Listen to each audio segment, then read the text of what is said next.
આમ તો એ સૌરાષ્ટ્રનું ગોંડલ હંમેશા ચર્ચામાં રહેતું હોય છે, પછી રાજનીતિની વાત હોય કે ત્યાંના એ જૂથવાદની વાત હોય, પરંતુ આ વખતે ગોંડલ કંઈક અલગ જ રીતે ચર્ચામાં આવ્યું છે। ગોંડલમાં એક જૂની અદાવતને લઈને એ અસામાજિક તત્વો બેફામ બન્યા હતા અને જૂની અદાવત રાખીને રિક્ષા સળગાવીને પથ્થરમારો કરતા આસપાસના સ્થાનિક લોકોમાં એક અલગ પ્રકારનો ભય જોવા મળ્યો હતો। એ જૂની અદાવતને લઈને ગોંડલમાં એ બબાલ થઈ અને બબાલને લઈને પોલીસ હવે એક્શન મોડમાં આવી છે। પોલીસના ધાડે ધાડા ગોંડલના વિસ્તારમાં ઉતરવામાં આવ્યા છે। આ સમગ્ર બબાલને લઈને ત્યાંના સ્થાનિકો શું કહી રહ્યા છે અને કેમ અસામાજિક તત્વો ફરી એક વખત ગોંડલમાં બેફામ બન્યા છે તેની આજે આપણે વાત કરવી છે। ગોંડલની અંદર અચાનક જ એ 5-6 લોકો આવી જાય છે અને એ તોફાની તત્વો પહેલાં તો પથ્થરમારો કરે છે અને પથ્થરમારા કર્યા બાદ પાર્ક કરેલી રિક્ષાને સળગાવી દે છે અને ગાળાગાળી કરે છે। આ સમગ્ર મામલે ત્યાંના સ્થાનિકોમાં એક અલગ પ્રકારનો ભય જોવા મળે છે અને તેઓ પોલીસને અને ફાયર બ્રિગેડને જાણ કરે છે, કારણ રિક્ષાને જે આગ લાગી દેવામાં આવી હતી એ રિક્ષાને આગની કાબૂમાં લેવા માટે ફાયર બ્રિગેડ ત્યાં ફટાફટ દોડી આવે છે। કડિયા લાઇન વિસ્તારમાં આ સમગ્ર બનાવ બન્યો। કડિયા લાઇન વિસ્તારના આસપાસના સ્થાનિકોએ તરત જ પોલીસને જાણ કરી કે અમુક તોફાની તત્વોએ અમારા વિસ્તારની અંદર આવી પહોંચ્યા છે ને અહીંયા ગાળાગાળી કરીને એ આતંક મચાવ્યો છે છેલ્લા કેટલાય 1-2 કલાકોથી, અને તેને લઈને હવે પોલીસનો ચુસ્ત બંદોબસ્ત પણ એ કડિયા વિસ્તારની અંદર ગોઠવી દેવામાં આવ્યો છે।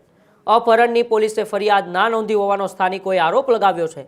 પોલીસે સીસીટીવી ફૂટેજના આધારે અત્યારે વધુ તપાસ પણ હાથ ધરી છે, પરંતુ નાની બજાર વિસ્તારમાં રહેતા એ રિક્ષા ચાલકની રિક્ષા સળગી અને ગોંડલ સિટી પોલીસ સ્ટેશનમાં ફરિયાદ નોંધવામાં આવી છે કે અમારી રિક્ષા સળગાવી દેવામાં આવી છે।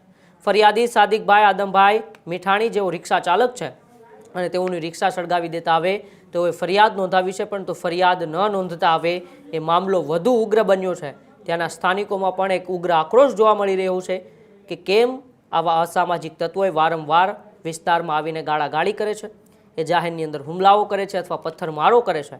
ડૉક્ટર બાબા સાહેબ આંબેડકર સ્ટેચ્યુ પાસે આ રિક્ષા પાર્ક કરેલી હતી અને પરત ફરતા રિક્ષા સંપૂર્ણ રીતે સળગેલી હાલતમાં જોવા મળી, એટલે કે આ રિક્ષા ચાલકને આ વ્યક્તિઓ સાથે, આ તોફાની તત્વો સાથે કંઈ પણ પ્રકારની એ લેવા દેવા ન હતા, છતાં પણ તેમની રિક્ષા એ તોફાની તત્વોએ સળગાવી દીધી અને એક અલગ પ્રકારનો ભય ઊભો કરવાની કોશિશ કરી। પોલીસ તપાસમાં 3 શખ્સોની સંડોવણી પણ સામે આવી છે, જેમાં સોયબ મમન પિંજોરાનું નામ સામે આવ્યું છે, તો સિકંદર ઉર્ફે સિકલો સલીમ તેમની પણ સંડોવણી સામે આવી છે। રિક્ષા પર કેરોસીન છાંટીને આગ લગાવવામાં આવી હતી। ઘટનામાં અંદાજે 20,000 જેટલા રૂપિયાનું નુકસાન પણ થયાનો દાવો છે, પરંતુ આ સમગ્ર મામલે ત્યાંના આસપાસના લોકોમાં ખૂબ ભય જોવા મળ્યો હતો કે આવા તોફાની તત્વો એ ત્યાં ગાળાગાળી કરે છે, ત્યાં મહિલાઓ પણ હાજર હોય છે, બેનો દીકરીઓ પણ હાજર હોય છે અને તેની હાજરીમાં એ પથ્થરમારો થાય છે, ગાળાગાળી થાય છે અને તેને લઈને આસપાસના વિસ્તારમાં એક અલગ પ્રકારનો એ ભય જોવા મળ્યો હતો। તેને લઈને પહેલાં ત્યાં સ્થાનિકો શું કહી રહ્યા છે આવો આપણે સાંભળીએ। અત્યારે જ્યાં અમારો ભંગારનો ધંધો છે અહીંયા રોમા ટોકીઝ આગળ, ત્યાં 4 જણા અમારા ભેગો જે છોકરો કામ કરે છે, અકરમ નામ છે, તે 4 જણા ક્રેટામાં આવી અને એને આવીને મારા હસબન્ડ સિકંદર એને આવીને એમ કહી ગયા કે તારા સિકંદરને કાંઈ હવા હોય અને કાંઈ હોય તો અમે પૂરી કરી દઈએ, કે એ કાંઈ હોય તો તું અમને કહે। તો મારા ઘરવાળા ત્યાં હાજર નહોતા એટલે ઓલો છોકરો કાંઈ બોલ્યો નહીં ને, તો એને 2-3 જણા અંદર હતા ભેગા, એ ખબર નથી કોણ છે, 3 જણા નામ હતા। એમાં એમ કીધું અમે ઈમલાના માણસો છીએ, ઈમલો કટારીઓ અહીંયા પંચપીરની ધારે રહે છે, એ કે અમે એના માણસો છીએ અને આને લઈને વયા ગયા, ખેંચીને જાળીને અંદર ગાડીમાં નાખીને વયા ગયા। એ છોકરાને અહીંયા લઈને એને બહુ માર્યો છે અને પોલીસ ચોકીમાં કેસ કરવા ગયા, તો ત્યાંથી છોકરાને ફોન કરાવડાવ્યો કે પોલીસને કહેશો ને ધમકી આપશો તો અહીંયા તને ગોળી મારી દઈશ। તો છોકરો બી ગયો, એની મમ્મીને કીધું કેસ પાછો લઈ લ્યો, કે મારે કાંઈ કરવું નથી, નહીતર હું અહીંયા ગોળી ખાઈને મરી જઈશ। અને પોલીસવાળાએ કાંઈ અમને જવાબ દીધો નહીં, કેસ પાછો ઓલા લોકોએ લઈ લીધો। આની પહેલાં લગભગ વર્ષ દિવસ થયું અમારા ઘરમાં તોડભાંગ એ લોકો કરી ગયા, બધું તોડફોડ કરી ગયા હતા, ત્યારે કાંઈ અમને એ લોકોનો સપોર્ટ મળ્યો નથી પોલીસનો, બરોબર। અવારનવાર આવા ગુંડાગર્દી રાજકારણીના ટેકા ઉપર કરે છે। 4 જણા હતા, એમાં એક સાદલો નામ છે, એક લાલો નામ છે અને બીજા 2 જણા કોણ હતા ને એ એના ભેગા નથી ખબર। હવે એ છોકરો અહીંયા આવે ને પછી ખબર પડે, એ ઈમલાના માણસો કરી અને આવે છે અને અવારનવાર અમારા ઘરે ગુંડાગર્દી કરી જાય છે, તોડફોડ કરી જાય છે। અમારી કેટલી નુકસાની કરી ગયા. અમારા છોકરાઓને કાચની બોટલો લાગેલી છે. આની પહેલા 1 વર્ષ પહેલા 1 વર્ષ થઈ ગયું. આ બીજી વાર આવ્યા, ત્રીજી વાર આવ્યા અમારા ઘરે. પણ હવે અમારે આ શું એક્શન લેવાની આમાં? આની પહેલા કરેલી છે. અમારી પાસે વિડિયા છે, ફોટા છે, બધુંય છે. છતાંય આ લોકો પી જાય છે, દારૂ પી જાય છે ને એટલે એ લોકો ભાનમાં નથી રહેતા. એમડી ખાઈ, દારૂ પીવે, પાવડર પીવે, ઈ નશા કરી જાય ને પછી એ લોકોને ભાન નથી હોતી કે અમે શું કરીએ છીએ. અને અમારા હથિયાર મૂકીને વહી ગયા, શું કરે જ ને એ નથી ખબર પડતી. અને અહીંયા આવીને અવારનવાર આ રીતે કરે. અને મારા ઘરવાળાનું નામ લે કે તારો ઘરવાળો ક્યાં છે, એને અમારે મારવો છે. એના માણાને ધમકાવે, અહીંયા કામ કરતા હોય દોસ્તારોને લઈને અવારનવાર પકડી જાય ને મારે. આ બધું કરે છે એ લોકો. તો અમારે ક્યાં જવાનું? રાજકારણીના ટેકા ઉપર આ લોકો બધા ધંધા કરે છે અવારનવાર. બરોબર. અહીંયા અત્યારે જંગલેશ્વરમાં જે બિચારા બિનવારસી હોય એના મકાન પાડી નાખ્યા. અહીંયા કેટલા પ્લોટ દબાવીને બેઠો છે ઈ. તો કાંઈ એનો કાંઈ એક્શન નથી લેવાતા. બધો દારૂ, પાવડર, ગાંજો એમડી વેચે કેમ એક્શન નથી લેવાતા? આવી રીતે ગુંડાગર્દી કરે કેમ નથી લેતા એની ઉપર એક્શન? કેમ પોલીસ વાળા? અમારે કેમ રહેવું? અમારી સેફટી શું? મારા ઘરવાળા અત્યારે નથી, બહાર છે. કારણ કે એને આ છોકરાને ઉપાડીને વહી ગયા ને તો એને થોડીક ઓલું થઈ ગયું કે ઘર માથે પડશે. મારે એકવાર પડ્યા હતા, હું હઈશો તો મારા ઘર માથે પડશે, એટલે અત્યારે બહાર છે.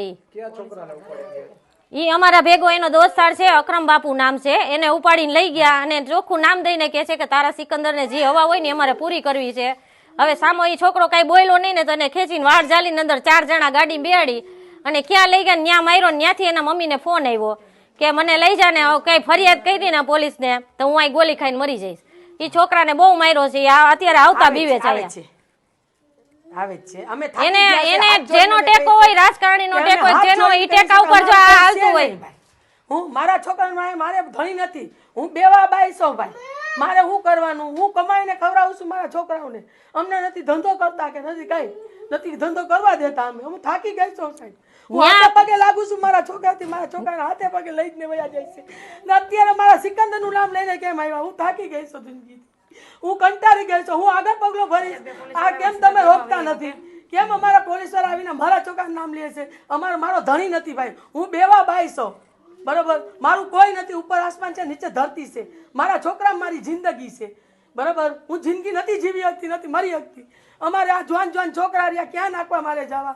આને કેમ પોલીસ બંધી નથી કરતી કે હાલતા અમારા ઘરે હું કામ આવે છે? એમ કઈ વાત છે? કારણ શું? એમ કઈ પીને ઈ લોકોને અમારું જ ઘર કેમ દેખાય છે? હાલતા અમારું ઘર કેમ એને દેખાય છે? હું કંટાળી ગઈ છું ને હું હાથ જોડીને વિનંતી કરું છું કે આ અમારા ઘર પાસે હું કામ આવે છે? હું કામ અમને હેરાન કરી નાખ્યા છે? બરોબર. મારે નાના બચ્ચા છે. ઓલા ફેરા મારે તોડફાંગ કરી ગયા, બાટલી ઉડાડ્યું તો એક્શન ન લીધું, પૈસા પોલીસ લઈને છોડી નાખ્યું. પણ આ હું કામ કરે છે? અમે કંટાળી ને હું દવા પીવાની હણી ઉપર સૌ. મારા માથે કરજો થઈ ગયો છે. બહુ કંટાળી ગઈ છું. મારા છોકરાને પોલીસ લઈ જાય તો પૂછીને ઉધારા વ્યાજે રૂપિયા લઈને એને ચોડાવું. મારા ઘરેણા વેચીને એને ચોડાવું છું. હું બહુ કંટાળી ગઈ છું. હું હાથ જોડીને કરું છું ભાઈ કે હું વિનંતી કરું છું. બહુ થાકી ગઈ છું જિંદગીથી. મારા માથે ઝેર થઈ ગઈ છે જિંદગી.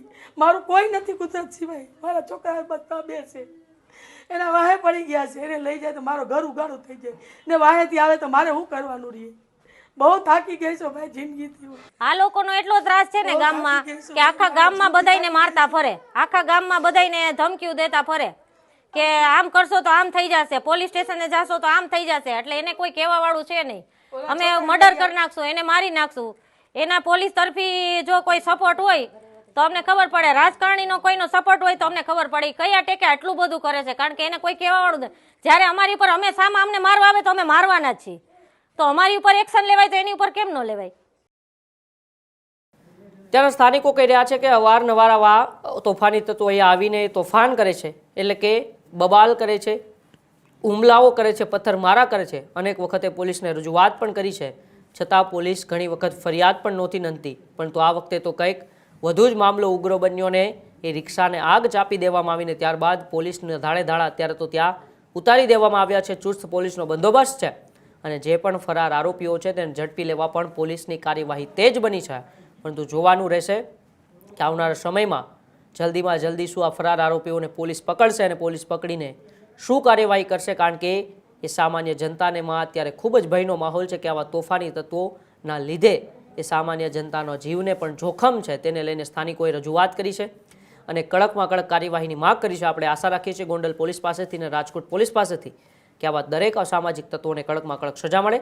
બાકી તમે જાગૃત રહેજો, સતર્ક રહેજો, જોતા રહેજો ન્યૂઝરૂમ ગુજરાત, ગુજરાતનો ગજનાર. નમસ્કાર.